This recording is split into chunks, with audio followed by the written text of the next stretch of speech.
Hello दोस्तों, आप लोगों को पूजा क्लासेस में स्वागत है। आज हम लोग बात करने वाले हैं प्रश्नावली 7.1 का छठा नंबर क्वेश्चन। देखिए दिया हुआ है, रिक्त स्थानों को भरिए। देखिए जो भी खाली जगह है उसको क्या करने बोला है, भरने के लिए बोला है। देखिए यहाँ दिया है पहला नंबर में, दो राशियों की तुलना के द्वारा या भाग के द्वारा की जाती है। देखिए दो राशि माने जो कोई दो राशि है उसका तुलना हम लोग कैसे करते हैं, भाग करते हैं अंतर से। तो लिख सकते हैं दो राशियों की तुलना अंतर के द्वारा या भाग के द्वारा की जाती है। तो लोग यहाँ पे लिख सकते हैं किसके द्वारा, अंतर। तो यहाँ पे सिंपल हम लिख देंगे अंतर के द्वारा या भाग के द्वारा की जाती है। अच्छा दूसरा नंबर क्वेश्चन देखिए, कहा दिया हुआ है दो राशियों का अनुपात ज्ञात करने के लिए उन्हें समान इकाइयों में व्यक्त करना चाहिए कि बराबर। देखिए समान भी लिखिए तो भी बात बराबर है, और बराबर लिखिएगा भी वही बात है। तो चलिए हम लोग यहाँ पे समान लिख देते हैं, सम्मान। यही मेरा क्या है आंसर। अब नेक्स्ट हम लोग बढ़ते हैं तीसरा नंबर क्वेश्चन। देखिए दिया हुआ है छठा का तीसरा, दिए गए कमरे की चौड़ाई का लंबाई से अनुपात ज्ञात कीजिए। देखिए जो भी कमरे के तापमान या चौड़ाई लंबाई दिया हुआ है उसका अनुपात लिखने को बोला है, और निम्न सारणी को पूरा कीजिए। और जो भी खाली जगह उसको क्या करने के लिए बोला है, भरने के लिए बोला है। तो देखिए मान लीजिए कमरे की लंबाई कितना दिया हुआ है, 60। कमरे की लंबाई कितना दिया, 60, और कमरे की चौड़ाई कितना है, 40। अब बताइए यहाँ पे 120 कैसे हुआ, 60 को 2 से गुना की तो 120 हो जाता है। तो उसी तरह से हम लोग 40 को भी गुना करेंगे। देखिए 60 को 2 से गुना करेंगे, इसको भी 2 से, 60 दूनी 120 यहाँ हो गया, 40 दूनी 80, सॉरी 80। तो 80 है, इसको हम लोग यहाँ पे भर देंगे। देखिए यहाँ पे गुना करने पे हुआ, तो मान लीजिए 40 को 80 से भागा देंगे तो 20 कैसे हुआ, 40 को 80 से डिवाइड किए। देखिए मान लीजिए 40 को डिवाइड करेंगे 80 से, सॉरी 80 से नहीं 2 से डिवाइड करेंगे तो 40 दूना 80। मान लीजिए 60 को डिवाइड करेंगे 2 से तो 60 2 या 6 0 0 30 आया। तो यही 30 को ऊपर में भर दीजिए। यही मेरा क्या फाइनली आंसर आ गया। इसी प्रकार से नेक्स्ट क्वेश्चन 7वां नंबर सोल्व करते हैं। 7वां नंबर क्वेश्चन दिया हुआ है, पिता की वर्तमान आयु कितना है, 52 वर्ष है, और उसके पुत्र की आयु कितना है, 24 वर्ष का है। अनुपात ज्ञात कीजिए। इसका अनुपात ज्ञात करने के लिए बोला है। तो चलिए हम लिख सकते हैं यहाँ पे पिता की, पे लिखेंगे हल, लिखेंगे पिता की वर्तमान आयु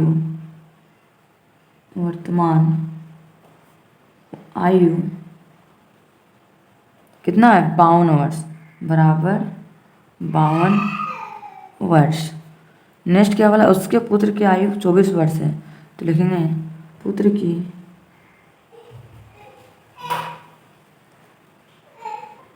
पुत्र की आयु बराबर कितना, 24 वर्ष। अब इसका अनुपात ज्ञात करने बोला है। ए नंबर देखिए क्या दिया, पिता की वर्तमान आयु का पुत्र की वर्तमान आयु से निकालने के लिए बोला है। तो चलिए हम लिख सकते हैं, ए नंबर सोल्व करते हैं। ए नंबर में क्या बोला है, पिता की वर्तमान आयु का पुत्र की वर्तमान आयु से अनुपात निकाले। तो लिखेंगे पिता की वर्तमान आयु का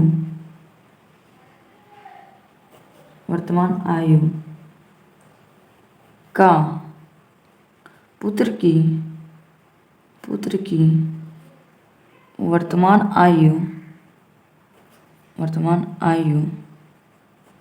आयु से अनुपात बराबर क्या निकालेंगे हम लोग, बराबर क्या होगा, पिता की वर्तमान आयु बट्टा पुत्र की वर्तमान आयु। पिता की वर्तमान आयु बट्टा पुत्र की वर्तमान आयु। देखिए हम लोग पिता की वर्तमान आयु कितना दिया है, 52। तो लिख सकते हैं हम लोग 52 बट्टा पुत्र का कितना दिया, 24। तो यहाँ पे लिखेंगे हम लोग 24। देखिए दोनों कट रहा है, 2 कट में काटेंगे, 2 दूनी 4, 1 बच गया, दो छक 12, फिर कटेगा 2 का 2, 2 दूनी 4, फिर से कटेगा 2 का 2, 2 तिया 6, 2 छक 12। तो मेरा कितना आया 13/6। तो इसको अनुपात में कैसे लिखेंगे 13/6। यही मेरा क्या है फाइनली आंसर आ गया। इसी प्रकार से हम नेक्स्ट बी नंबर को सोल्व करते हैं। देखिए बी नंबर में क्वेश्चन क्या दिया हुआ है, पिता की आयु का पुत्र की आयु से जब पुत्र का कितना साल हुआ था 20 वर्ष। तो हम लिख सकते हैं पिता की, लिखेंगे पिता की आयु बराबर आयु बट्टा पुत्र की आयु बराबर क्या हो, पिता की आयु कितना था 52, तो लिखेंगे 52 बट्टा पुत्र की आयु कितना है 20 वर्ष। तो 20 नीचे लिखेंगे, चलिए काटेगा तो काटेंगे 2 दूनी 4, 1 बच गया 2 छक 12, यहाँ भी कटेगा 2 का 2 1 0, फिर 2 कटेंगे 2 का 2 2 तिया 6, 2 5 10, तो इसका 13/5। इसको अनुपात में कैसे लिखेंगे 13/5। यही मेरा क्या है फाइनली आंसर आ गया। इसी प्रकार से नेक्स्ट क्वेश्चन सॉल्व करते हैं सी नंबर को। सी नंबर में क्वेश्चन क्या दिया हुआ है, 12 वर्ष बाद पिता और पुत्र की आयु का अनुपात निकालने बोला है। तो हम लिख सकते हैं, पहले लिखेंगे हल, लिखेंगे 12 वर्ष बाद पिता का पिता की आयु बराबर पहले के पिता का कितना साल के थे 52 साल के, और अब 12 वर्ष बाद मतलब 12 जोड़ देंगे तो कितना होगा 5 1 6 2 और 2 4 66 वर्ष हो गया। और इसी प्रकार पुत्र का भी बोला है, तो लिखेंगे 12 वर्ष बाद पुत्र की आयु बराबर, पहले पुत्र का आयु कितना था, पुत्र का आयु था 24 वर्ष, तो यहाँ पे लिखेंगे 24 प्लस 12 वर्ष बाद बोला तो 12 जोड़ देंगे, 4 2 कितना होता है 6, 2 और 1 3 36। तो चलिए यहाँ पे 12 वर्ष बाद पिता और पुत्र का आयु अनुपात पूछा है, तो लिखेंगे सी नंबर को, चलिए सी नंबर को ही सोल्व कर रहे हैं, लिखेंगे 12 वर्ष बाद पिता और पुत्र के, तो लिखेंगे 12 वर्ष अनुपात बराबर 12 वर्ष बाद पिता की आयु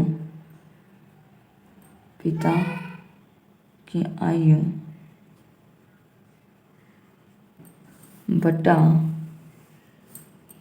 12 वर्ष बाद पुत्र की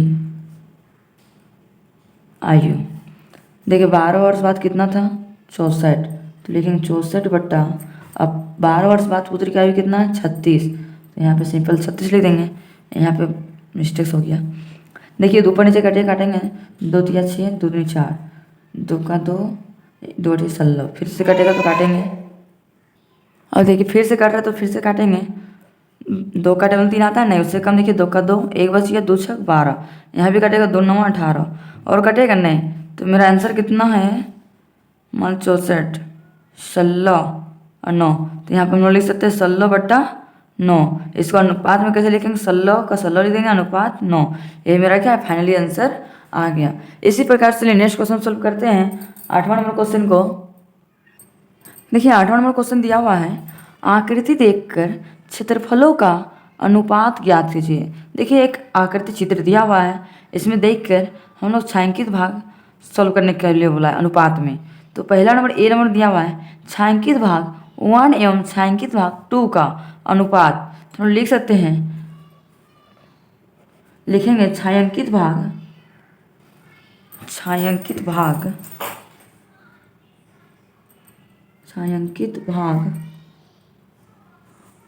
एवं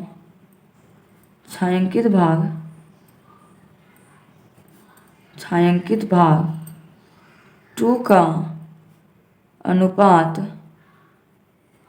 का अनुपात बराबर,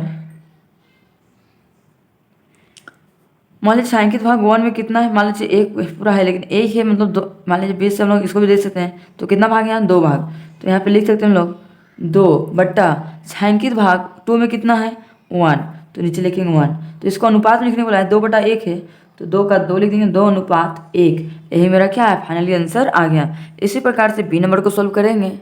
देखिए बी नंबर में क्वेश्चन दिया हुआ है छायांकित भाग 1। देखिए छायांकित भाग में 1 में कितना है, इसको हम लोग पहले लिख सकते हैं। पहले हल लिखेंगे हल, लिखेंगे छायांकित भाग 1 एवं छायांकित भाग 2 का अनुपात बराबर छायांकित भाग 1 में देखिए कितना है, मान लीजिए 1 में 1 है लेकिन यहाँ पे मान लीजिए यहाँ कितना है, यहाँ पे 2 है, यहाँ भी 1 है, यहाँ भी 1 है, तो मान लीजिए यहाँ पे 2 है तो लिखेंगे 2 बट्टा छायांकित भाग 2 में कितना है 1, तो यहाँ पे लिखेंगे 1। अब इसको अनुपात में लिखने के लिए बोला है तो अनुपात कैसे लिखेंगे 2 अनुपात 1। यही मेरा क्या है फाइनली आंसर आ गया। इसी प्रकार से चलिए सी नंबर को सोल्व करते हैं। देखिए सी नंबर क्वेश्चन में दिया हुआ है छायांकित भाग 3 का छायांकित भाग 1 और 2 के कुल भाग का, तो हम लोग इसको लिख सकते हैं का अनुपात बोला है, तो फिर लिखेंगे हल छायांकित भाग 1 2 3 का छायांकित भाग 1 और 2 के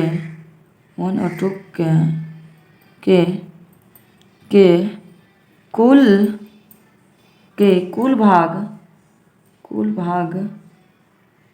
भाग का अनुपात बराबर।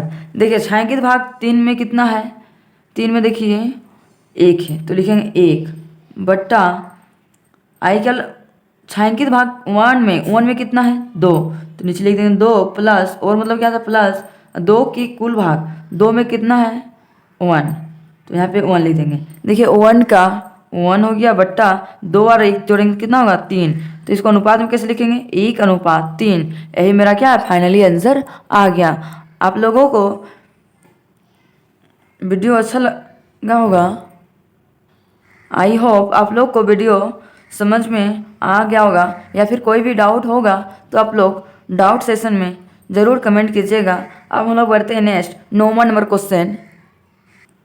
देखिए 9वां नंबर क्वेश्चन दिया हुआ है सविता के पास 40 टॉफियाँ हैं। देखिए कुल टॉफियाँ की संख्या कितनी है 40। वह रोहन और सोहन के बीच इसे 3:5 अनुपात में बांटती है और 40 टॉफियों को कितना अनुपात में बांटती है 3:5 में बांटती। तो बताइए रोहन और सोहन को कितनी टॉफियाँ मिलेगी। तो आप बताइए कि रोहन को कितना टॉफियाँ मिलेगी और सोहन को कितना टॉफियाँ मिलेगी। तो हम लिख सकते हैं, पहले लिखेंगे हम लोग, सबसे पहले लिखेंगे हल, लिखेंगे हम लोग कुल टॉफियों की संख्या कितनी है 40, तो हम लिख सकते हैं कुल टॉफियाँ की संख्या बराबर कितना है 40, तो लिख देंगे बराबर 40। और वह रोहन और सोहन के बीच कितना अनुपात में बांटती है 3:5 में बांटती है, तो हम लोग लिख सकते हैं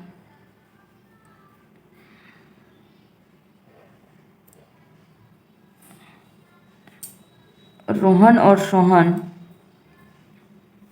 चाहे अनुपात के पदों कितना है 3 + 8, तो लिख सकते हैं रोहन और सोहन के बीच, चाहे अनुपात भी लिख सकते हैं, अनुपात का योगफल बराबर कितना कितना अनुपात में बांटा है 3:5, तो लिखेंगे 3 + 5 जोड़ेंगे कितना होगा 3 + 5 जोड़ेंगे तो 8। चलिए अब हम लिख सकते हैं आगे रोहन और सोहन ने बांटा है, तो लिखेंगे पहले रोहन का, लिखेंगे रोहन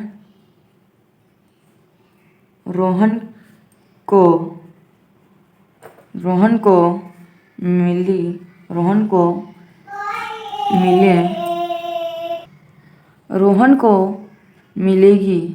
चाहे रोहन को मिले टॉफियाँ की संख्या, टॉफियाँ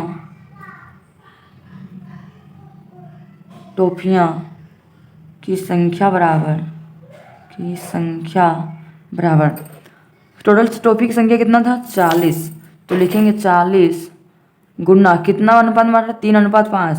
तो पहले रोहन का निकालेंगे तो रोहन का कितना है 3, तो लिखेंगे 3 और टोटल मेरा कितना था अनुपात 8, 3 और 5 जोड़ेंगे तो कितना होगा 8, तो 8 नीचे लिख दिए। अब चलिए देखते काटेंगे तो काटेंगे 8 का 8, 8 बच्चे 40, 5 को 3 से गुना करेंगे कितना हो 5 दिया 15, तो 15 टॉफियाँ किसको मिलेगा रोहन को, लिखेंगे 15 टॉफियाँ। चलिए नेक्स्ट रोहन का तो निकाल लिया, अब सोहन का निकालते हैं, तो लिखेंगे सोहन को मिले टॉफियाँ की संख्या बराबर, सोहन को कितना मिला 5, तो लिखेंगे टोटल टॉफियाँ की संख्या कितना है 40, तो लिखेंगे 40 गुना सोहन को कितना मिल रहा है 5, तो लिखेंगे 5 और कुल टॉफियों का संख्या कितना है अनुपात कितना है 8, तो नीचे लिखेंगे 8। अधिक 8 का 40 आता है 8 का 8, 8 पच्चे 40, 5 आता है 5 को 5 से गुना करेंगे कितना होगा 5 पच्चे 25, तो लिखेंगे यहाँ पे 25 टॉफियाँ।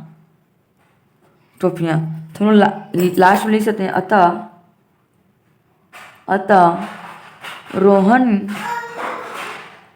रोहन को 15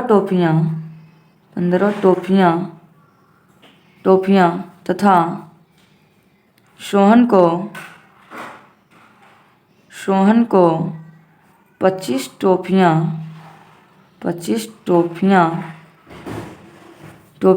मिलेंगे। यही क्या है मेरा फाइनली आंसर आ गया। आप लोगों को समझ में आ गया होगा, नहीं समझ में आ गया होगा तो कमेंट जरूर कीजिएगा।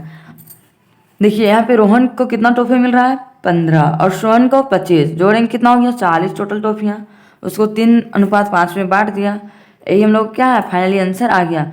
आप लोगों को आज का वीडियो अच्छा लगा होगा या पसंद आया होगा तो लाइक एंड सब्सक्राइब करना ना भूलें और ज़्यादा से ज़्यादा अपने दोस्तों तक शेयर करना भी ना भूलें। अब हम लोग मिलते हैं नेक्स्ट वीडियो में। Thank you for watching.